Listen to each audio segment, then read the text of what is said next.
अज्ञानतिमिरान्धस्य ज्ञानाञ्जनशलाकया चक्षुरुन्मीलितं येन तस्मै श्रीगुरुवे नमः। गुरुर्ब्रह्मा गुरुर्विष्णु गुरुर्देवो महेश्वरा गुरुर्साक्षात् परं ब्रह्म तस्मै श्रीगुरुवे नमः। गजाननं भूतगणादिसेवितं कपितजम्बूफलचारुभक्षणम् उमासुतं शोकविनाशकारकं नमामि विघ्नेश्वरपादपङ्कजम्। ॐ वक्रतुण्डमहाकाय सूर्यकोटिसमप्रभा निर्विघ्नं कुरु मे देव सर्वकार्येषु सर्वदा श्रीभैरवाय नमः। तो समस्त गुरु परंपरा के आशीर्वाद से आज से जो है वो हम श्री वराह पुराण के बारे में जो है वो वार्तालाप करेंगे और इस पुराण को जो है इसके बारे में जानने का प्रयास करेंगे। तो पहले ही बता दूं कि कौन सी बुक प्रेफर कर रहा हूँ मैं इस वक्त। तो मैं कर रहा हूँ श्री वराह पुराण की जो गीता प्रेस की बुक है उसे। और इस पुराण को जो है वो आप कहीं से भी जो है वो इजीली परचेज़ कर सकते हैं, क्योंकि गीता प्रेस की बुक्स जो हैं वो बहुत ही रीज़नेबल प्राइसेस पे कहीं पे भी उपलब्ध हो जाती हैं। आप अब उसके हिसाब से देख सकते हैं। और फिर भी मैं थोड़ा सा दिखा देता हूँ पुराण कौन सा है। तो ये वाली बुक है। तो इस बुक में जो है वो संक्षिप्त वराह पुराण दे रखा हुआ है। तो वैसे तो देखो पुराण बहुत ज़्यादा है, धीरे धीरे करके सब कुछ होगा, बट शुरुआत जो है वो वराह पुराण से कर रहा हूँ। और मुझे आशा है कि इस पुराण को जो है वो बहुत निर्विघ्न रूप से जो है वो हम संपन्न करेंगे और बहुत अच्छी तरीके से जो है वो समझेंगे। और गुरुजनों का आशीर्वाद हमेशा से है, तो उन्हीं के आशीर्वाद से इस वराह पुराण के बारे में भी हम बहुत ही अच्छे तरह से चर्चा करेंगे। तो अक्सर जब बचपन में हुआ करते थे हम, तो उस समय पे जो है वो श्री वराह भगवान के जो है वो चित्र देखा किए करते थे। और उसमें जो है वो ये दिखाया जाता था कि जब मैं फ़ोटो पेस्ट कर दूंगा यहाँ पे, उसमें ये देखने को मिलता था कि वराह भगवान जो हैं वो अपने जो दंत हैं उनके ऊपर जो संपूर्ण पृथ्वी को लिए हुए हैं, वैसा रूप देखने को मिलता था।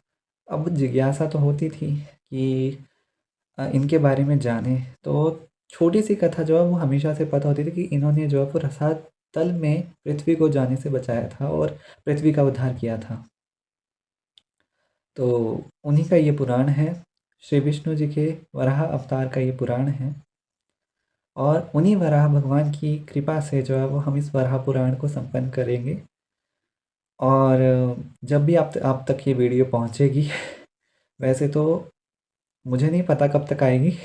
एक बार पूरा ये कोर्स कंप्लीट हो जाए उसके बाद ही अपलोड होंगी ये वीडियोस धीरे धीरे करके। तो गीता प्रेस की बुक्स में जो है वो बहुत ही अच्छी तरीके से जो है वो सब कुछ दे रखा होता है, तो मैक्सिमम प्रेफर कीजिए। या चौखम्बा की, वैसे तो राइटर कोई सा भी हो, बट इन बुक्स में जो है वो बहुत अच्छी एक्यूरेसी है। तो इस भगवान श्री हरि के वराह अवतार की मुख्य कथा के साथ इस जो पुराण में तीर्थ व्रत यज्ञ यजन श्राद्ध तर्पण दान और अनुष्ठान आदि शिक्षाप्रद और आत्मकल्याणकारी जो है वो वर्णन मिलता है। भगवान श्री हरि की महिमा के बारे में, उनके पूजन विधान के बारे में, हिमालय के पुत्री के रूप में माता गौरी की उत्पत्ति का यहाँ पे इस पुराण में वर्णन मिलता है।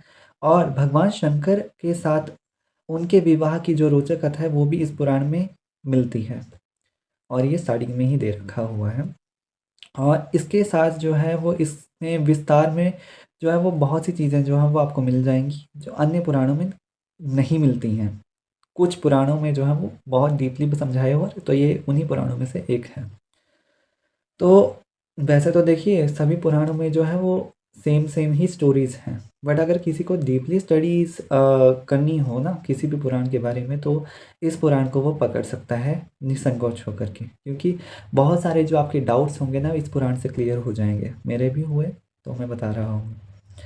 तो इसके अतिरिक्त इसमें वराह क्षेत्रवर्ती आदित्य तीर्थों का वर्णन भगवान श्री कृष्ण और उनकी लीलाओं के प्रभाव से मथुरा मंडल और ब्रज के समस्त तीर्थों की महिमा और उनके प्रभाव से विशद तथा रोचक वर्णन है। तो इसी बुक में ये सारी चीज़ें जो है वो स्टार्टिंग में ही आपको मिल जाएंगी, निवेदन में ही मिल जाएंगी ये।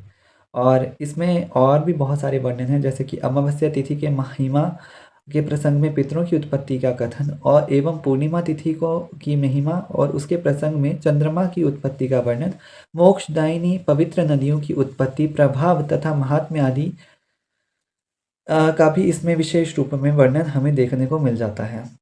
और इसके बाद बहुत सारी चीज़ें यहाँ पे दे रखी हुई हैं। ब्रह्मा विष्णु शिव आदि त्रिदेवों की महिमा सहित उनके दिव्य लोक ब्रह्मलोक, शिवलोक और वैकुंठ या फिर जिसको हम विष्णु लोक भी कहते हैं, उसके बारे में भी इस पुराण में बहुत ही अच्छे तरीके से वर्णन हमें देखने को मिलता है। साथ ही पुण्य कर्मों के फलस्वरूप में स्वर्ग आदि दिव्य लोकों की प्राप्ति और पाप कर्मों की वजह से जो हमें नरक की प्राप्ति होती है उसके बारे में भी यहाँ पे विशेष रूप में वर्णन देखने को मिलता है।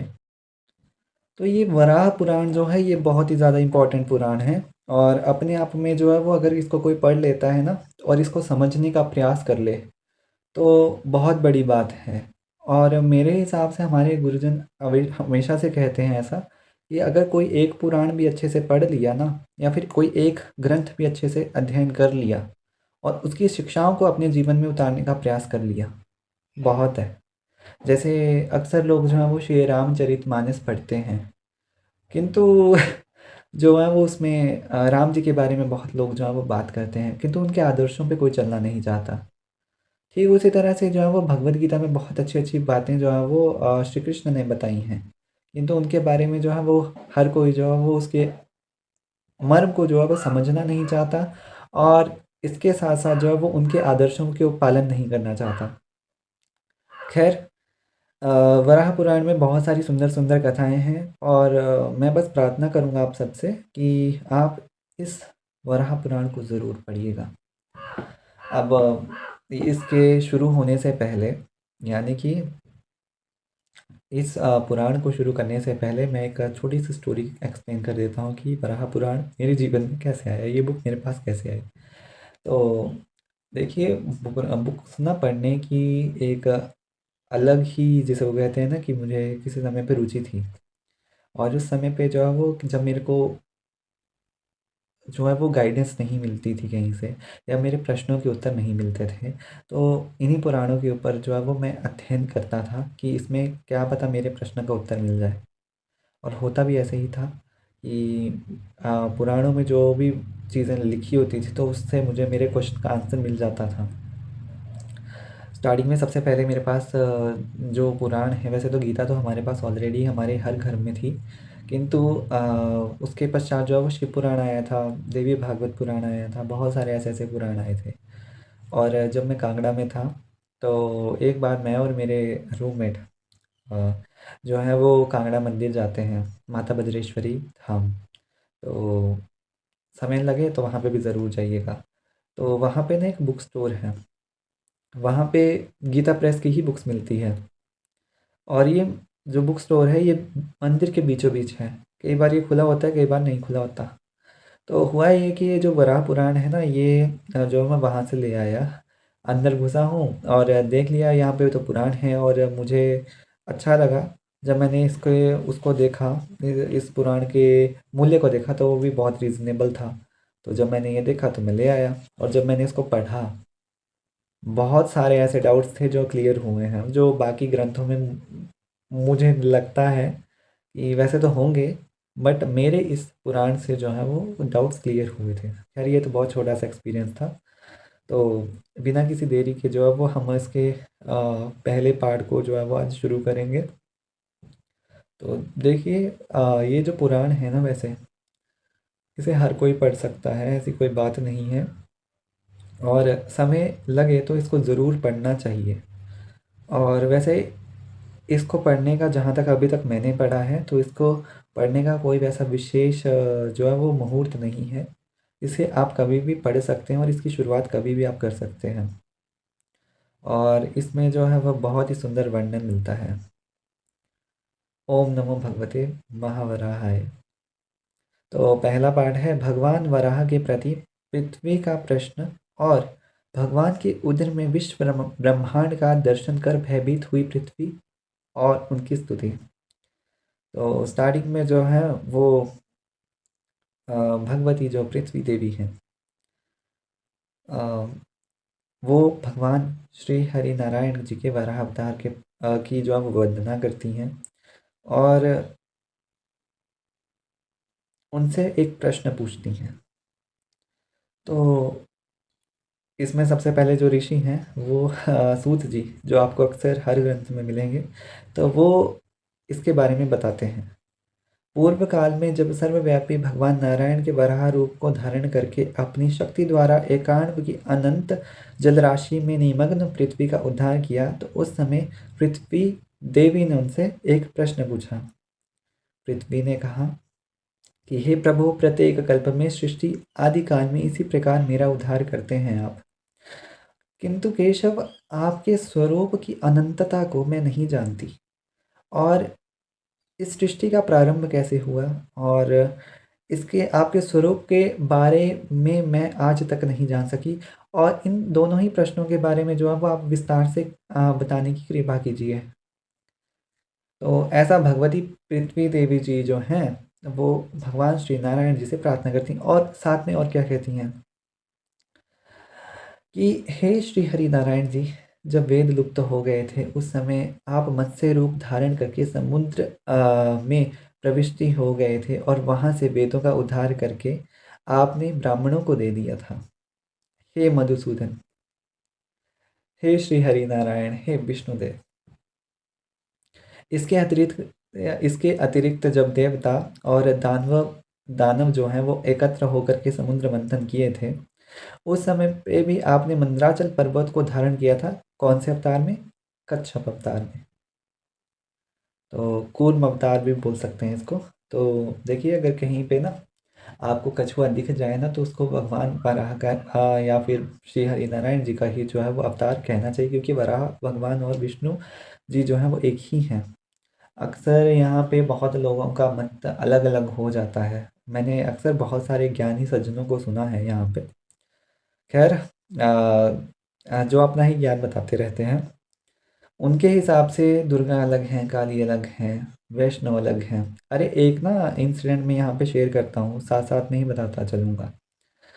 तो होता ये है कि एक बार मेरे एक बहुत ही ज्ञानी सज्जन जी से बात हुई थी है, और उनका जो है वो ये मेंटालिटी थी, उनका ये पर्सपेक्टिव था कि गणपति जो है वो छोटे हैं, उनसे बड़ी जो है वो माता अन्नपूर्णा है, और उनसे बड़ी शक्ति कोई और है। सुन करके हंसी भी आई एक बारी की उनकी बात पे। पर खैर, किसी के बारे में क्या बोल सकते हैं।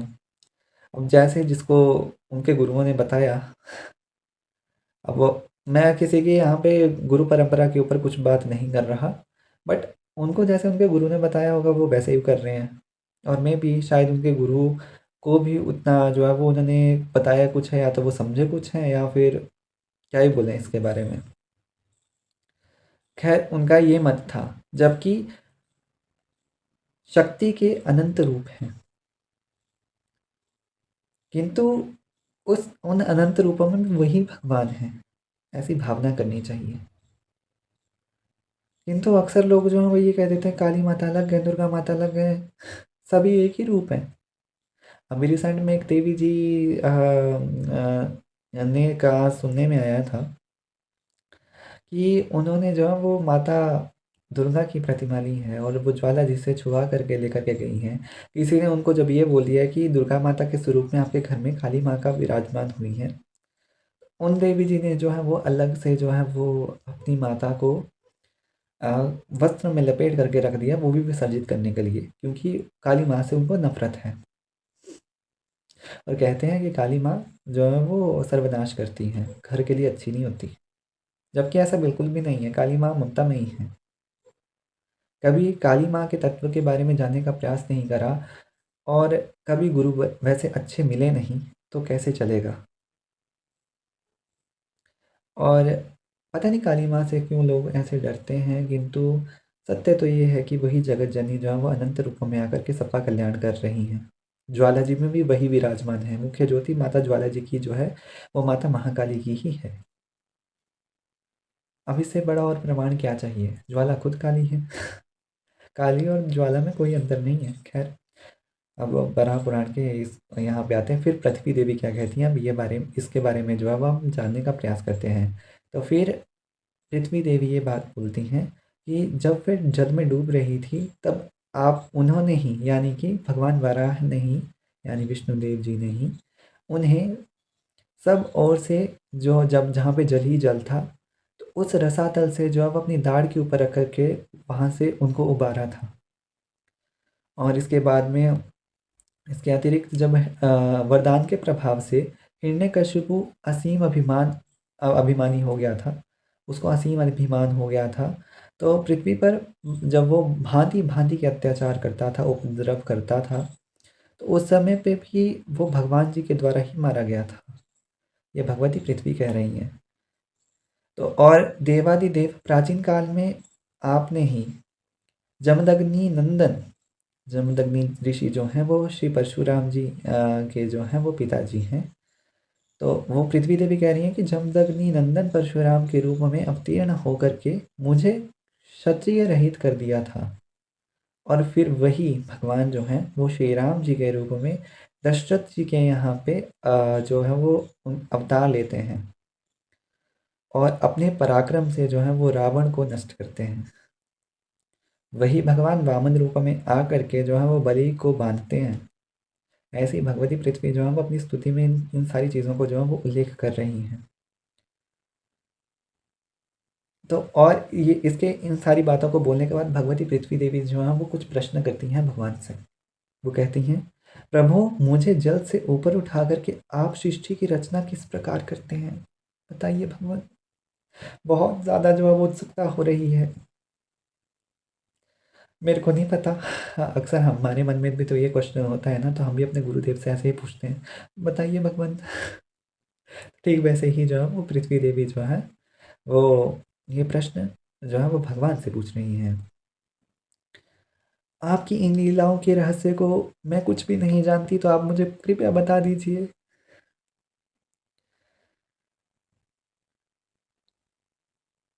और एक बार भगवान से जब पृथ्वी देवी को जल से ऊपर उठा देते हैं, तो वो सृष्टि का पालन कैसे करते हैं और या फिर उसकी व्यवस्था कैसे करते हैं, इसके बारे में मुझे वो बताने का कृपया प्रभु इतना सा बता दीजिए ना। तो ऐसे भगवती पृथ्वी देवी जो हैं वो नारायण जी से कहती हैं, आपके निरंतर सुलभ रहना, इसका कोई उपाय है क्या?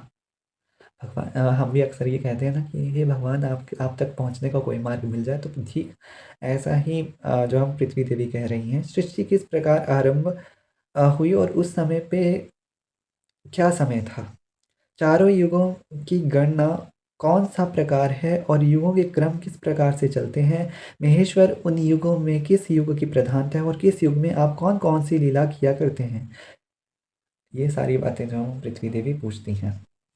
और इतने में पृथ्वी देवी के ऐसा कहने पर जो है वो भगवान वराह जो हैं अब वो हंस पड़े। इतने सारे प्रश्न पूछ पूछ लिए एक बारी में, तो कौन ही हंसेगा, भगवान भी हंस पड़े। और हंसते समय उनके उदर में जगतधात्री पृथ्वी को महेश महर्षियों सहित जो है वो रुद्र वसु सिद्ध एवं देवताओं का समुदाय दिखने लगा। साथ ही उन्हें उन्हीं के उदर में जो है वो पूरे ब्रह्मांड और ग्रह नक्षत्रों को भी देख लिया। और ये भी देखा कि अपने कर्तव्य के पालन में तत्पर सूर्य चंद्रमा ग्रहों और सातों लोगों को भी उन्होंने देख लिया था। ये सब देखते ही देखते वे बहुत ही आश्चर्य में चली गई। अब एक साथ ऐसा इतना सारा कुछ दिख जाएगा तो कौन ही भय से कंपित होगा। ठीक वैसा ही पृथ्वी देवी के साथ हुआ। इस प्रकार पृथ्वी देवी को भयभीत देख करके जो है वो भगवान तो दयालु हैं, बहुत ज़्यादा दयालु हैं, तो वराह भगवान जी ने है जो है वो अपना मुख जो है वो बंद कर लिया। और वो जो है वो उन्होंने जो है वो चतुर्भुज स्वरूप यानी कि विष्णु रूप जो है वो धारण कर करके वो शेषनाग की शैया पर जो है वो ऐसा सोए हुए उनको दिखे हैं, यानी कि पृथ्वी देवी को, यानी कि भगवान जी ने जो है भगवान वराह का रूप जो है वो बदल करके विष्णु रूप कर लिया है और वो शेषनाग की शैया पर विराजमान हो गए हैं और ऐसा उन्होंने दिखाया है पृथ्वी देवी को। और पृथ्वी देवी देख रही हैं कि उनकी नाभि कमल से जो है वो कमल निकला हुआ है और उन्होंने 4 भुजाओं वाले उस शेषनाग शैया पे सुशोभित जो है वो भगवान नारायण को देखा और पृथ्वी ने कहा, हे कमल नयन, आपके श्रीअंगों में से जो है वो पीताम्बर फहरा रहा है। आप स्मरण करते ही भक्तों के पापों का हरण करने वाले हैं और भक्तों का कल्याण करने वाले हैं। आपको बारंबार नमस्कार है।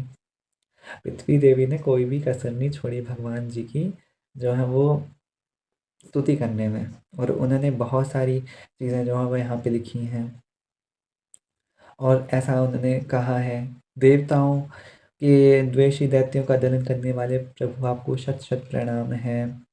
इसके साथ साथ वो कहती हैं, जिनके वक्षस्थल पर लक्ष्मी शोभा पाती हैं तथा भक्तों को मुक्ति प्रदान करना जिनका स्वभाव ही है, ऐसे संपूर्ण देवताओं के ईश्वर आप प्रभु को बारंबार नमस्कार है। इसके बाद जो है वो पृथ्वी देवी ऐसा कहती हैं और श्री हरि की स्तुति कर रही हैं। बहुत सुंदर वर्णन है। पहले टॉपिक में जो है वो पृथ्वी देवी का संपूर्ण ही जो है वो भगवान के प्रति अनन्य भाव है और वो भगवान के जो है वो एकदम स्तुति कर रही हैं। ऐसा भाव जो है वो काश हमारे अंदर भी आ जाए। पृथ्वी देवी कल्याण करें। और फिर इस टॉपिक के अंत में, इस पहले जो है वो टॉपिक के अंत में जो है वो कहती हैं, भगवान केशव मेरे पैरों की, नारायण मेरे कटी भाग की तथा माधव दोनों जंघाओं की रक्षा करें। भगवान गोविंद गुहा की रक्षा करें। विष्णु मेरी नाभि की तथा मधुसूदन उदर की रक्षा करें। भगवान वामन वक्षस्थल एवं हृदय की रक्षा करें। लक्ष्मीपति भगवान विष्णु मेरे कंठ की, ऋषिकेश मुख की, पद्मनाभ नेत्रों की तथा दामोदर मस्तक की रक्षा करें। इन सारे नामों का उच्चारण करते हुए भगवती देवी पृथ्वी जो है वो भगवान विष्णु से जो है वो, क्योंकि वो भय से कंपित हो चुकी थी और उनको भय लग रहा था तो वो रक्षा की गुहार लगाने लगी। तो इस प्रकार भगवान श्रीहरि के नामों को अपने अंगों में न्यास करके पृथ्वी देवी भगवान विष्णु को नमस्कार है ऐसा कह करके मौन हो जाती हैं। तो यहाँ पे जो है वो पहला टॉपिक संपन्न होता है। मिलते हैं अगले टॉपिक में, क्योंकि वीडियो बहुत ज़्यादा लंबी हो रही है ऐसे। मुझे आशा है कि आपको आज की वीडियो बहुत अच्छी लगी होगी और कोई भी प्रश्न हो तो आप जो है कमेंट सेक्शन में डाल दीजिए करिए। और हाँ, एक बात यहाँ पे भी मैं क्लियर कर देता हूँ कि जो भी प्रश्न हो ना, आप कमेंट सेक्शन में ओपन है तो वहाँ पे आप पूछ सकते हैं। जब भी समय मिला करेगा तो इसके ऊपर जो है वो सेपरेट जो है वो क्वेश्चन आंसर की एक वीडियो यूट्यूब पे ही अपलोड कर दी जाएगी एक बारी में। इसलिए यूट्यूब से जुड़े रहिए। इसी के साथ जय मां जय गुरुदेव।